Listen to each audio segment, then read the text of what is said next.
रात का समय था। पूरा संसार धीरे धीरे शांत हो रहा था। दिन भर की भागदौड़ के बाद लोग अपने अपने घरों में लौट चुके थे। कोई अपने परिवार के साथ बैठा था, कोई मोबाइल चला रहा था, कोई भविष्य की चिंता कर रहा था और कोई अपने बीते हुए कल को याद करके परेशान था। लेकिन एक व्यक्ति ऐसा था जिसकी आंखों में नींद नहीं थी। वो बिस्तर पर लेटा हुआ था, लेकिन उसका मन लगातार भाग रहा था। कभी उसे अपने काम की चिंता होती, कभी पैसों की, कभी परिवार की, कभी लोगों की कही हुई बातें याद आती और कभी वो सोचता, मेरी जिंदगी कब बदलेगी, मैं इतना परेशान क्यों रहता हूं, मैंने किसी का बुरा नहीं किया, फिर मेरे जीवन में इतनी परेशानियां क्यों हैं। वो करवट बदलता रहा, आंखें बंद करता, लेकिन विचार बंद नहीं होते थे। तभी उसे एक बात याद आई। बचपन में उसने किसी बुजुर्ग से सुना था, जब मन बहुत परेशान हो तब भगवान की बातें सुन लेना। उसने मोबाइल उठाया और श्रीमद् भगवद गीता का पाठ सुनना शुरू किया। श्री कृष्ण की आवाज जैसे उसके भीतर उतरने लगी। धीरे धीरे उसका मन शांत होने लगा। कुछ देर बाद उसे लगा जैसे उसके अंदर चल रही हजारों आवाजें एक एक करके शांत हो रही हैं। उसने आंखें बंद कर लीं और मन ही मन कहा, हे श्री कृष्ण, मुझे रास्ता दिखाइए। उसी क्षण उसके मन में एक सुंदर विचार आया। भगवान श्री कृष्ण ने अर्जुन को युद्ध के मैदान में ज्ञान दिया था। अर्जुन के सामने भी समस्या थी, उसके सामने भी अपने थे, उसके मन में भी डर था, उसके भीतर भी भ्रम था। लेकिन श्री कृष्ण ने उसे भागने के लिए नहीं कहा। उन्होंने उसे समझाया कि जीवन से भागना समाधान नहीं है, जीवन को समझना समाधान है। यही गीता का सबसे बड़ा संदेश है। जब हम रात को सोने से पहले गीता सुनते हैं तो जरूरी नहीं कि अगले दिन हमारी सारी समस्याएं समाप्त हो जाएं, लेकिन हमारी समस्याओं को देखने का नजरिया बदल सकता है। और जब नजरिया बदलता है तो जीवन बदलने की शुरुआत होती है। रात को सोने से पहले मन बहुत संवेदनशील होता है। दिन भर में जो बातें हमारे मन में जमा होती हैं, वही बातें अक्सर रात में दोबारा सामने आती हैं। किसी ने कुछ कह दिया, किसी ने धोखा दे दिया, किसी ने सम्मान नहीं दिया, पैसे की चिंता हो गई, भविष्य की चिंता हो गई, परिवार को लेकर चिंता हो गई, और फिर हमारा मन इन्हीं विचारों को बार बार दोहराता रहता है। गीता का ज्ञान इन विचारों के बीच एक नई दिशा देता है। श्री कृष्ण कहते हैं कि मनुष्य को अपने कर्म पर ध्यान देना चाहिए, परिणाम की चिंता में स्वयं को जलाते रहना उचित नहीं है। इस बात को समझने वाला व्यक्ति धीरे धीरे अपने मन को हल्का करना सीखता है। रात को जब आप गीता सुनते हैं तो अपने मन से कह सकते हैं, आज जो हुआ उसे मैं भगवान को समर्पित करता हूँ। जिस बात को मैं बदल नहीं सकता उसे लेकर मैं रात भर परेशान नहीं रहूंगा। कल जो करना है वो कल करूंगा, आज मैं अपने मन को आराम दूंगा। यही भाव मन में शांति ला सकता है। अब कल्पना कीजिए, आप अपने बिस्तर पर लेटे हैं, कमरे की रोशनी धीमी है, आपने मोबाइल एक तरफ रख दिया है, आपने आंखें बंद कर ली हैं और धीरे धीरे श्री कृष्ण का नाम सुन रहे हैं। हरे कृष्ण, श्री कृष्ण, गोविंद, गोपाल। आप सांस अंदर लेते हैं, धीरे धीरे सांस बाहर छोड़ते हैं और मन में कहते हैं, हे कृष्ण, मेरे मन की सारी चिंता आप स्वीकार कर लीजिए। फिर एक और सांस लेते हैं और कहते हैं, जो मेरे बस में है उसे करने की शक्ति दीजिए। फिर सांस छोड़ते हुए कहते हैं, जो मेरे बस में नहीं है उसे स्वीकार करने की बुद्धि दीजिए। धीरे धीरे मन शांत होने लगता है। यही ध्यान की शुरुआत है। एक समय एक व्यक्ति अपने जीवन की परेशानियों से बहुत परेशान था। उसने एक संत से पूछा, मेरा मन हमेशा परेशान क्यों रहता है? संत ने कहा, तुम्हारा मन वर्तमान में नहीं रहता। वो व्यक्ति बोला, इसका मतलब? संत ने कहा, तुम शरीर से आज में हो, लेकिन मन कभी कल में चला जाता है और कभी आने वाले कल में। वो व्यक्ति चुप हो गया। संत ने कहा, जब तुम बीते हुए समय को बदल नहीं सकते और आने वाले समय को पूरी तरह नियंत्रित नहीं कर सकते, तो फिर अपना वर्तमान क्यों खो रहे हो? ये बात उसके मन में बैठ गई। यही बात गीता हमें बार बार समझाती है। मनुष्य का अधिकार अपने कर्म पर है, इसलिए रात को सोने से पहले अपने मन से ये मत कहिए, कल क्या होगा, बल्कि कहिए, कल जो होगा उसे संभालने की शक्ति भगवान मुझे देंगे। ये विश्वास मनुष्य को भीतर से मजबूत करता है। सोने से पहले गीता सुनने का एक सुंदर लाभ ये भी हो सकता है कि मन को सकारात्मक विचार मिलते हैं। दिन भर हमारा मन अलग अलग प्रकार की बातें सुनता है, कभी समाचार, कभी विवाद, कभी लोगों की नकारात्मक बातें, कभी सोशल मीडिया, कभी दूसरों की सफलता देखकर तुलना और कभी अपनी असफलता को देखकर निराशा। अगर दिन का अंत भी उन्हीं विचारों से होगा तो मन को आराम मिलना कठिन हो सकता है, लेकिन यदि रात का अंतिम समय भगवान के ज्ञान को सुनते हुए बीते तो मन में एक अलग प्रकार का भाव आ सकता है। मन कहता है, सब कुछ मेरे नियंत्रण में नहीं है, मुझे अपना कर्म करना है, मुझे दूसरों से तुलना नहीं करनी, मुझे अपने मन को संभालना है, मुझे सत्य के रास्ते पर चलना है, और सबसे महत्वपूर्ण, मुझे अकेला नहीं समझना चाहिए, क्योंकि भगवान का स्मरण मनुष्य के भीतर आशा जगाता है। एक रात उस व्यक्ति ने फिर गीता सुनी। उसने श्री कृष्ण से मन ही मन पूछा, कृष्ण, मेरी जिंदगी में इतनी परेशानी क्यों है?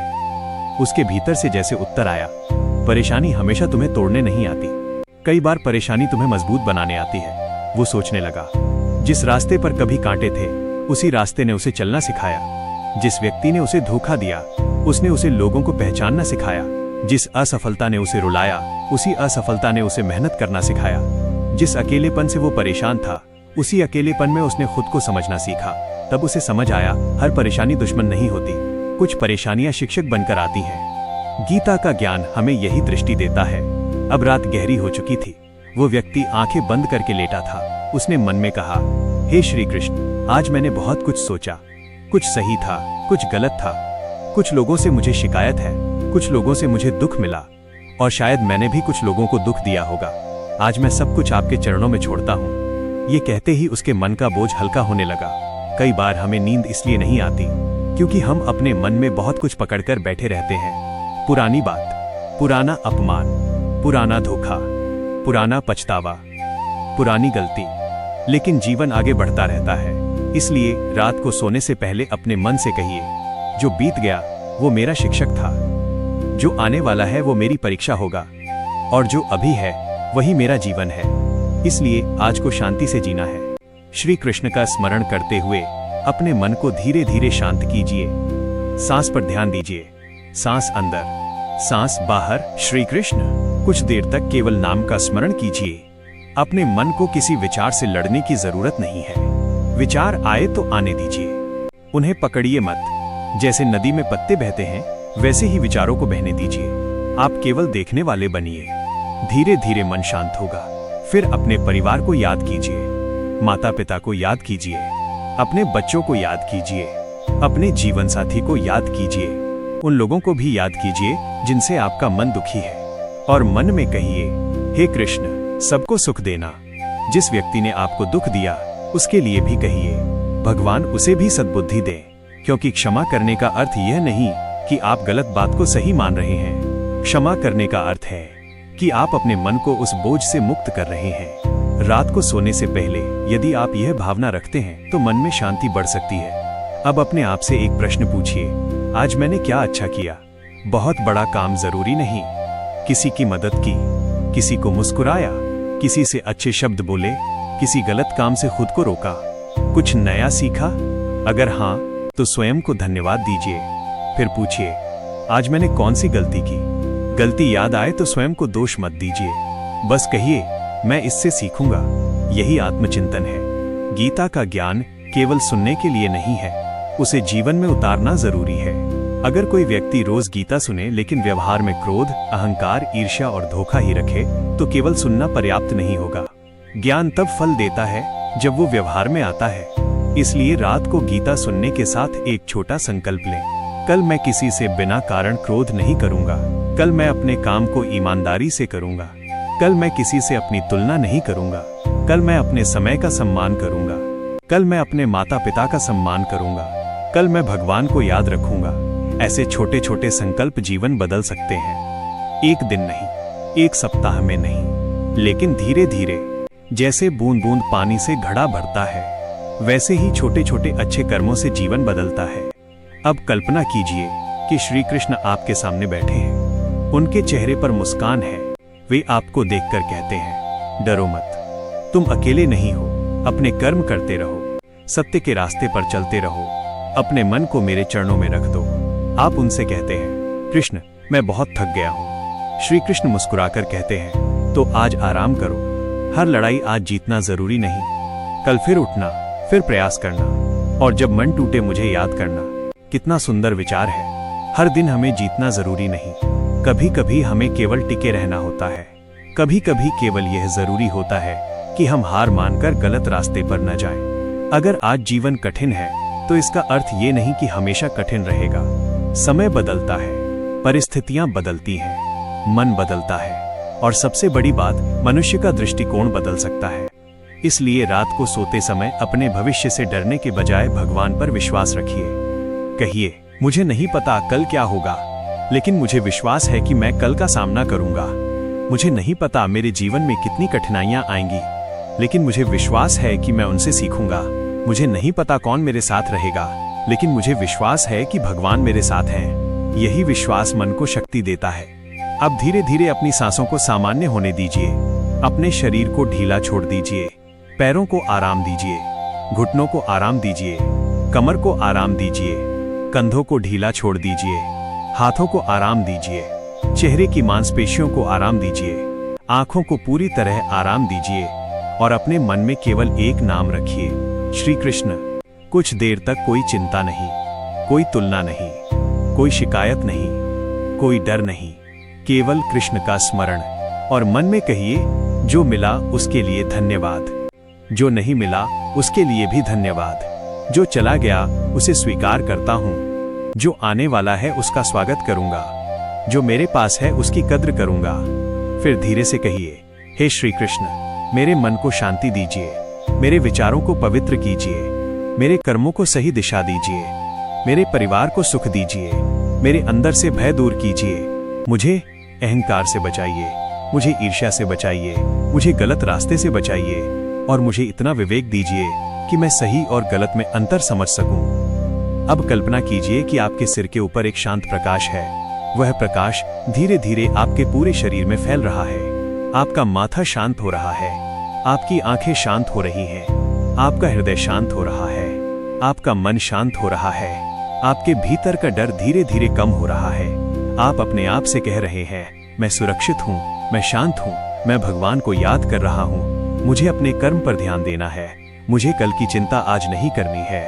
और फिर एक आखिरी बार कहिए, हे श्री कृष्ण, आज की रात मैं अपने सारे विचार आपके चरणों में रखता हूँ। अब मैं विश्राम करूंगा। कल जब सूर्य उदय होगा, मैं नई ऊर्जा के साथ उठूंगा, नई सोच के साथ उठूंगा, नई उम्मीद के साथ उठूंगा और अपने कर्म के रास्ते पर चलूंगा। श्री कृष्ण का नाम लेते हुए धीरे धीरे अपने मन को नींद की ओर जाने दीजिए। श्री कृष्ण, श्री कृष्ण, श्री कृष्ण। रात बीत जाएगी, सुबह जरूर आएगी। जिस तरह अंधेरी रात के बाद सूरज निकलता है, उसी तरह जीवन की कठिन परिस्थितियों के बाद भी नए अवसर आते हैं। इसलिए अगर आज आपका जीवन परेशानियों से भरा हुआ है तो निराश मत होइए। आज की परेशानी आपकी पूरी जिंदगी नहीं है। आज का दुख आपका पूरा भविष्य नहीं है। आज की असफलता आपकी अंतिम पहचान नहीं है। आपके अंदर फिर से उठने की शक्ति है, आपके अंदर फिर से शुरुआत करने की शक्ति है। और जब मन कमजोर पड़े, श्री कृष्ण के ज्ञान को याद कीजिए। गीता को केवल पुस्तक मत समझिए, उसे अपने जीवन का मार्गदर्शन समझिए। जब डर लगे, गीता सुनिए। जब मन टूटे, गीता सुनिए। जब सफलता मिले, गीता सुनिए। जब असफलता मिले, गीता सुनिए। जब मन में अहंकार आए, गीता सुनिए। जब मन में निराशा आए, गीता सुनिए। क्योंकि भगवान का ज्ञान केवल दुख के समय के लिए नहीं है, वो पूरे जीवन को सही दिशा देने के लिए है। और अब इस रात को यहीं समाप्त कीजिए। अपने मन में कोई शिकायत मत रखिए। किसी से बदला लेने की भावना लेकर मत सोइए। किसी के शब्दों को बार बार याद करके खुद को परेशान मत कीजिए। आज अपने मन को माफ कर दीजिए, दूसरों को भी माफ कर दीजिए और भगवान पर विश्वास रखिए। आंखें बंद कीजिए, गहरी सांस लीजिए और धीरे से कहिए, हे श्री कृष्ण, आज मैं सब कुछ आपको सौंपता हूं। मेरी चिंता आपको, मेरा डर आपको, मेरी परेशानी आपको, मेरी आशा आपको, मेरा कल आपको। अब मुझे शांति चाहिए और मन में केवल एक बात रखिए, मैं अपना कर्म करूंगा, परिणाम की चिंता भगवान पर छोड़ दूंगा। अब सांस अंदर, सांस बाहर। श्री कृष्ण। सांस अंदर, सांस बाहर। श्री कृष्ण। मन शांत, शरीर शांत, विचार शांत और हृदय में भगवान का स्मरण। हे श्री कृष्ण, सबके जीवन में शांति हो, सबके घर में सुख हो। जो परेशान है उसे शक्ति मिले, जो बीमार है उसे स्वास्थ्य मिले, जो अकेला है उसे सहारा मिले, जो निराश है उसे आशा मिले, जो रास्ता भूल गया है उसे सही दिशा मिले, और जो भगवान को खोज रहा है उसे अपने भीतर भगवान की अनुभूति हो। अब रात को भगवान के नाम के साथ समाप्त कीजिए। राधे कृष्ण, राधे कृष्ण, राधे कृष्ण। आपका मन शांत हो, आपकी रात शांत हो, आपकी नींद शांत हो, और सुबह आपके जीवन में नई उम्मीद लेकर आए। जय श्री कृष्ण। रात और गहरी हो चुकी थी, चारों तरफ शांति थी, लेकिन उस व्यक्ति के मन में अब पहले जैसी बेचैनी नहीं थी। कुछ देर पहले तक उसका मन हजारों सवालों से भरा हुआ था, अब वही मन श्री कृष्ण के नाम में ठहरने लगा था। उसने आंखें बंद की और मन में सोचा, क्या सच में भगवान को याद करने से जीवन की सारी परेशानियां खत्म हो जाती हैं? फिर उसके भीतर से एक उत्तर आया, परेशानियां खत्म हो या न हो, लेकिन उन्हें सहने की शक्ति जरूर बढ़ सकती है। यही अंतर बहुत बड़ा है। कई बार इंसान भगवान से प्रार्थना करता है, मेरी समस्या खत्म कर दीजिए, लेकिन शायद भगवान का उत्तर होता है, मैं तुम्हें समस्या से लड़ने की शक्ति देता हूँ। क्योंकि यदि हर समस्या भगवान तुरंत खत्म कर दें तो मनुष्य मजबूत कैसे बनेगा? जिस प्रकार शरीर को मजबूत बनाने के लिए अभ्यास करना पड़ता है, उसी प्रकार मन को मजबूत बनाने के लिए जीवन की परिस्थितियों से गुजरना पड़ता है। अर्जुन भी कमजोर पड़ा था, उसके हाथ कांप रहे थे, उसका मन भ्रमित था, वह अपने कर्तव्य को लेकर परेशान था, लेकिन श्री कृष्ण ने उसके भीतर की शक्ति को जगाया। यही गीता का सुंदर संदेश है। भगवान हमारे भीतर सोई हुई शक्ति को जगाते हैं। इसलिए जब रात में गीता सुने तो केवल शब्द मत सुनिए, अपने भीतर ये भावना रखिए, श्री कृष्ण मेरे मन को समझ रहे हैं, मेरी परेशानी भगवान से छिपी नहीं है, मेरी कमजोरी भगवान जानते हैं, मेरी चिंता भगवान जानते हैं। और जब मन में ये विश्वास आता है तो अकेलापन धीरे धीरे कम हो सकता है। एक व्यक्ति के जीवन में सबसे बड़ा दुख कई बार गरीबी नहीं होता, सबसे बड़ा दुख ये महसूस करना होता है कि मुझे कोई समझता नहीं। लेकिन भगवान के सामने अपने मन की बात कहने के लिए आपको कोई बड़ा शब्द नहीं चाहिए, आप बस कह सकते हैं, कृष्ण मैं थक गया हूँ, बस इतना कहना भी एक प्रार्थना है। कृष्ण मुझे रास्ता नहीं समझ आ रहा, ये भी प्रार्थना है। कृष्ण मुझे डर लग रहा है, ये भी प्रार्थना है। कृष्ण मुझे शक्ति दीजिए, ये भी प्रार्थना है। भगवान तक पहुंचने के लिए बड़े बड़े शब्दों की जरूरत नहीं, सच्चे मन की जरूरत है। अब कल्पना कीजिए कि आप एक शांत नदी के किनारे बैठे हैं, रात का समय है, चंद्रमा का प्रकाश नदी के पानी पर पड़ रहा है, हवा बहुत धीमी है, दूर कहीं बांसुरी की मधुर ध्वनि सुनाई दे रही है।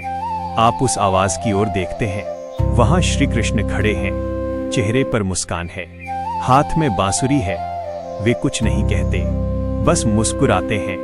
आप उनके पास जाते हैं, आप कहते हैं, प्रभु मेरे पास बहुत सारी परेशानियां हैं। श्री कृष्ण मुस्कुराते हैं। आप कहते हैं, मैं लोगों की बातों से परेशान हूं, वे मुस्कुराते हैं। आप कहते हैं, मैं अपने भविष्य को लेकर डरता हूं, वे फिर मुस्कुराते हैं। आप कहते हैं, मुझे लगता है कि मैं जिंदगी में पीछे रह गया हूं। तब श्री कृष्ण धीरे से कहते हैं, तुम किससे अपनी तुलना कर रहे हो? आप चुप हो जाते हैं। श्री कृष्ण कहते हैं, जिस पेड़ को तुम छोटा समझ रहे हो, शायद वो अभी अपनी जड़ें मजबूत कर रहा है। हर व्यक्ति का समय अलग होता है, किसी का सूर्योदय पहले होता है, किसी का बाद में, लेकिन हर सुबह का अपना समय होता है। इसलिए दूसरों को देखकर अपने जीवन को छोटा मत समझो। किसी के पास ज्यादा पैसा है, किसी के पास बड़ा घर है, किसी के पास अच्छी गाड़ी है, किसी के पास ज्यादा प्रसिद्धि है, लेकिन इसका मतलब ये नहीं कि वो व्यक्ति भीतर से भी शांत है। और यदि आपके पास कम है तो इसका मतलब ये नहीं कि आपका जीवन छोटा है। सच्ची संपत्ति मन की शांति है। जिसके पास बहुत कुछ है लेकिन मन अशांत है, वो गरीब है, और जिसके पास कम है लेकिन मन शांत है, वो भीतर से समृद्ध है। रात को सोने से पहले इस बात को याद कीजिए, मेरे पास जो है वो भी भगवान की देन है। फिर मन में धन्यवाद दीजिए, मेरी सांसों के लिए धन्यवाद, मेरे परिवार के लिए धन्यवाद, मेरे शरीर के लिए धन्यवाद, मेरे भोजन के लिए धन्यवाद, मेरे घर के लिए धन्यवाद, मेरे जीवन के लिए धन्यवाद। जब इंसान धन्यवाद देना सीखता है तो शिकायतें धीरे धीरे कम होने लगती हैं, और जब शिकायतें कम होती हैं तो मन हल्का होने लगता है। अब श्री कृष्ण कहते हैं, जिस चीज को तुम बार बार सोचकर बदल नहीं सकते, उसे बार बार सोचकर अपने मन को दुख क्यों देते हो? ये सवाल अपने आप से पूछिए, क्या बीते हुए कल को बदला जा सकता है? नहीं। क्या किसी के बोले हुए शब्द वापस लिए जा सकते हैं? नहीं। क्या बीती हुई गलती मिटाई जा सकती है? पूरी तरह नहीं। लेकिन क्या उससे सीखा जा सकता है? हाँ, यही जीवन का रास्ता है। गलती को अपनी पहचान मत बनाइए, गलती को अपना शिक्षक बनाइए। यदि आपने कभी गलत निर्णय लिया है तो खुद से कहिए, मैंने गलती की थी, लेकिन मैं वही गलती दोबारा नहीं करूंगा। यदि किसी ने आपको धोखा दिया तो कहिए, मैं टूटूंगा नहीं, मैं समझदार बनूंगा। यदि किसी ने आपका मजाक उड़ाया तो कहिए, मैं अपने लक्ष्य से नहीं हटूंगा। यदि किसी ने आपको छोड़ दिया तो कहिए, मैं खुद को नहीं छोड़ूंगा। यह आत्मबल है और श्री कृष्ण का ज्ञान इसी आत्मबल को जगाता है। अब रात में अपने मन को एक और बात समझाइए, हर व्यक्ति को खुश करना मेरी जिम्मेदारी नहीं है। आप चाहे कितना अच्छा काम करें, कोई न कोई आलोचना करेगा। आप चाहे कितना अच्छा व्यवहार करें, कोई न कोई गलत समझेगा। आप चाहे कितना ईमानदार रहें, कोई न कोई आपके बारे में गलत बोलेगा। तो क्या हर व्यक्ति की बात सुनकर आप अपना जीवन बदल देंगे? नहीं, आपको अपने विवेक से तय करना है कि कौन सी बात सुननी है और कौन सी छोड़ देनी है। श्री कृष्ण ने भी अर्जुन को विवेक दिया। उन्होंने अर्जुन से कहा कि समझो, विचार करो और फिर अपना कर्तव्य करो। इसलिए गीता केवल भक्ति की बात नहीं करती, ये विवेक की भी बात करती है। अब सोचिए, रात को सोने से पहले यदि आप अपने मन में किसी व्यक्ति के प्रति क्रोध लेकर सोते हैं तो नुकसान किसका होता है? जिससे आपको क्रोध है, शायद वो आराम से सो रहा हो, लेकिन आप अपने मन को जला रहे हैं। इसलिए क्रोध को अपने साथ बिस्तर पर मत ले जाइए। अपने मन से कहिए, कल इस विषय पर सोचूंगा, आज मैं आराम करूंगा। हर समस्या का समाधान रात में निकालना जरूरी नहीं। कुछ समस्याओं का समाधान सुबह की रोशनी में बेहतर दिखाई देता है। इसलिए रात को मन को आराम दीजिए, सुबह उठकर फिर कर्म कीजिए। यही संतुलन है। अब धीरे धीरे सांस पर ध्यान दीजिए।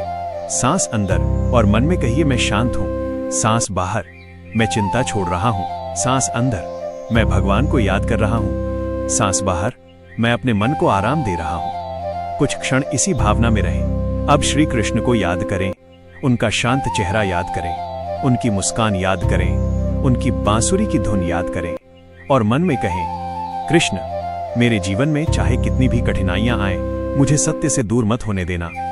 मेरे पास पैसा कम हो जाए, लेकिन ईमानदारी कम न हो। लोग मेरा साथ छोड़ दें, लेकिन मेरा विश्वास न टूटे। मुझे सफलता मिले, लेकिन अहंकार न आए। मुझे असफलता मिले, लेकिन मैं निराश न हूं। मुझे सम्मान मिले, लेकिन मैं दूसरों का अपमान न करूं। मुझे दुख मिले, लेकिन मैं किसी निर्दोष को दुख न दूं। यही प्रार्थना मनुष्य को भीतर से सुंदर बनाती है। एक समय वो व्यक्ति सोचता था कि सुख का अर्थ है बहुत पैसा, बड़ा घर, बड़ी गाड़ी, लोगों की प्रशंसा। लेकिन अब उसे समझ आने लगा था कि सुख का एक दूसरा रूप भी है।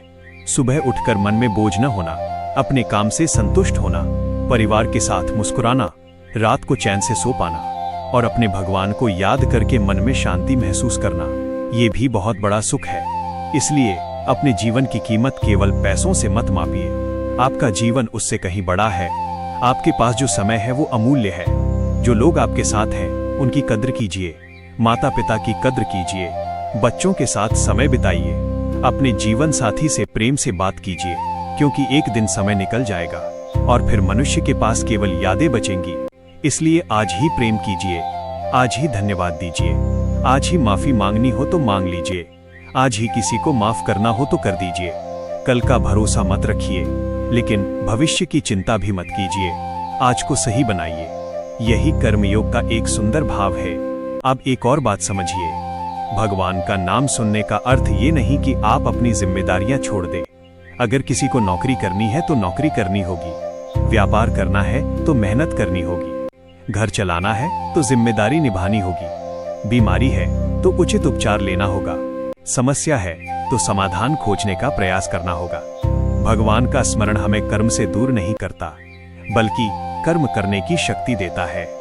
गीता का ज्ञान हमें भागना नहीं, जागना सिखाता है। इसलिए रात को भगवान को याद करके सोइए और सुबह उठकर कर्म कीजिए। यही जीवन का सुंदर संतुलन है। अब उस व्यक्ति ने अपनी आंखें बंद कर ली। उसे लगा जैसे वो अपने जीवन की पूरी यात्रा देख रहा है। बचपन, युवावस्था, सफलताएं, असफलताएं, खुशियां, दुख, मिलना, बिछड़ना, हंसना, रोना, सब कुछ आंखों के सामने से गुजर रहा था। उसने महसूस किया, मैंने जीवन में बहुत कुछ खोया, लेकिन बहुत कुछ पाया भी। मैंने कुछ लोगों को खोया, लेकिन उनसे बहुत कुछ सीखा। मैं कई बार गिरा, लेकिन हर बार उठना भी सीखा। तब उसके मन में एक गहरी शांति आई। उसने कहा, हे कृष्ण, अब मुझे हर घटना का कारण समझना जरूरी नहीं है। मुझे केवल इतना विश्वास रखना है कि मुझे अपने कर्म करते रहना है। यही विश्वास मनुष्य को आगे बढ़ाता है। कई बार हम भगवान से उत्तर मांगते हैं, लेकिन जीवन में हर प्रश्न का उत्तर तुरंत नहीं मिलता। कुछ उत्तर समय देता है, कुछ उत्तर अनुभव देता है, कुछ उत्तर हमारी मेहनत देती है, और कुछ उत्तर केवल भगवान पर विश्वास करने से मिलता है। इसलिए यदि आज आपको अपने जीवन का कोई उत्तर नहीं मिल रहा तो परेशान मत होइए। हो सकता है उसका समय अभी नहीं आया हो। धैर्य रखिए। बीज बोने के बाद पेड़ तुरंत नहीं बनता। पहले मिट्टी के अंदर जड़ें बनती हैं, फिर छोटा पौधा निकलता है, फिर वो बढ़ता है, फिर एक दिन फल देता है। आपकी मेहनत भी ऐसी ही है। आज जो प्रयास कर रहे हैं उसका फल शायद तुरंत न मिले, लेकिन इसका अर्थ ये नहीं कि प्रयास बेकार है। श्री कृष्ण का संदेश याद रखिए, कर्म करते रहो, फल की चिंता में कर्म छोड़ मत दो। अब रात को सोने से पहले अपने जीवन के उस लक्ष्य को याद कीजिए जिसे आपने कभी देखा था। हो सकता है वो लक्ष्य अभी पूरा नहीं हुआ, लेकिन खुद से पूछिए, क्या मैंने प्रयास करना बंद कर दिया है? अगर नहीं तो आप अभी हारे नहीं हैं। जब तक प्रयास जारी है तब तक उम्मीद जिंदा है, और जब उम्मीद जिंदा है तब तक जीवन में नया रास्ता निकल सकता है। इसलिए आज की रात अपने आप से वादा कीजिए, मैं हार मानकर नहीं सोऊंगा, मैं कल फिर प्रयास करूंगा। मैं अपने जीवन को बेहतर बनाने की कोशिश करूंगा। मैं अपने मन को नकारात्मक विचारों का घर नहीं बनने दूंगा। मैं भगवान का स्मरण करूंगा। अब धीरे से श्री कृष्ण का नाम लीजिए। राधे कृष्ण, राधे कृष्ण, राधे कृष्ण। मन में कल्पना कीजिए कि श्री कृष्ण आपके सिर पर हाथ रख रहे हैं। वे कह रहे हैं, डरो मत, तुम्हारा रास्ता तुम्हारे सामने धीरे धीरे खुलता जाएगा। बस चलते रहो, अपने कर्म से पीछे मत हटो। दूसरों की जिंदगी देखकर अपनी जिंदगी को मत कोसो। तुम्हारा जीवन तुम्हारा है, तुम्हारी यात्रा तुम्हारी है, तुम्हारा समय तुम्हारा है, और सबसे सुंदर बात, मैं तुम्हारे भीतर हूं। अब अपने मन में यह बात बैठा लीजिए, भगवान को केवल मंदिर में मत खोजिए, अपने अच्छे कर्मों में भी खोजिए, अपनी सच्चाई में खोजिए, अपने प्रेम में खोजिए, अपने धैर्य में खोजिए। किसी जरूरतमंद की मदद करते समय भगवान को महसूस कीजिए। किसी भूखे को भोजन देते समय भगवान को याद कीजिए। माता पिता की सेवा करते समय भगवान को याद कीजिए। अपने काम को ईमानदारी से करते समय भगवान को याद कीजिए, क्योंकि भक्ति केवल पूजा का नाम नहीं, भक्ति जीवन जीने का तरीका भी है। अब रात के अंतिम क्षणों में अपने मन को पूरी तरह शांत कर दीजिए। जो चिंता है उसे जाने दीजिए, जो डर है उसे जाने दीजिए, जो गुस्सा है उसे जाने दीजिए, जो पछतावा है उसे जाने दीजिए, और मन में कहिए, आज का दिन समाप्त हुआ। मैंने जो किया उसमें जो अच्छा था उसे स्वीकार करता हूँ, जो गलत था उससे सीखता हूँ, और अब कल के लिए अपने मन को तैयार करता हूँ। गहरी सांस लीजिए, सांस अंदर, सांस बाहर। श्री कृष्ण। फिर धीरे से कहिए, हे प्रभु, मेरे मन को अपने चरणों में स्थान दीजिए। मुझे सही कर्म करने की शक्ति दीजिए, मुझे गलत रास्ते से बचाइए, मुझे अपने परिवार के प्रति जिम्मेदार बनाइए, मुझे अपने माता पिता का सम्मान करने की बुद्धि दीजिए, मुझे गरीब और जरूरतमंद की सहायता करने का अवसर दीजिए, मुझे सफलता में विनम्र और असफलता में मजबूत बनाए रखिए। और अब कुछ मत सोचिए, केवल श्री कृष्ण का नाम सुनिए। राधे कृष्ण, राधे कृष्ण, राधे कृष्ण। शरीर को आराम दीजिए, मन को आराम दीजिए, आंखों को आराम दीजिए। आज की सारी चिंता भगवान को सौंप दीजिए। कल की सुबह नई होगी, कल फिर सूर्य निकलेगा, कल फिर एक नया अवसर मिलेगा, कल आप फिर से प्रयास कर सकते हैं। इसलिए आज की रात को डर के साथ नहीं, विश्वास के साथ समाप्त कीजिए। अपने मन में कहिए, मैं अकेला नहीं हूँ, श्री कृष्ण मेरे साथ है। मैं अपना कर्म करूंगा, मैं सत्य के रास्ते पर चलूंगा, मैं धैर्य रखूंगा, मैं दूसरों से तुलना नहीं करूंगा, मैं अपने जीवन के लिए भगवान का धन्यवाद करूंगा। अब अंतिम बार गहरी सांस लीजिए, आंखें बंद रखिए और मन में बोलिए, श्री कृष्ण, श्री कृष्ण, श्री कृष्ण। आपका मन शांत हो, आपके विचार शांत हो, आपके घर में शांति हो, आपके परिवार में प्रेम हो, आपके जीवन में सुख हो, आपके कर्मों में सच्चाई हो और आपके हृदय में हमेशा श्री कृष्ण का नाम हो। राधे कृष्ण, राधे कृष्ण, राधे कृष्ण। अब विश्राम कीजिए, भगवान को याद करते हुए सो जाइए। कल की चिंता आज मत कीजिए, जो होना है वो समय आने पर होगा। आपका काम है सही कर्म करना, सच्चाई से चलना, धैर्य रखना और भगवान पर विश्वास रखना। जय श्री कृष्ण।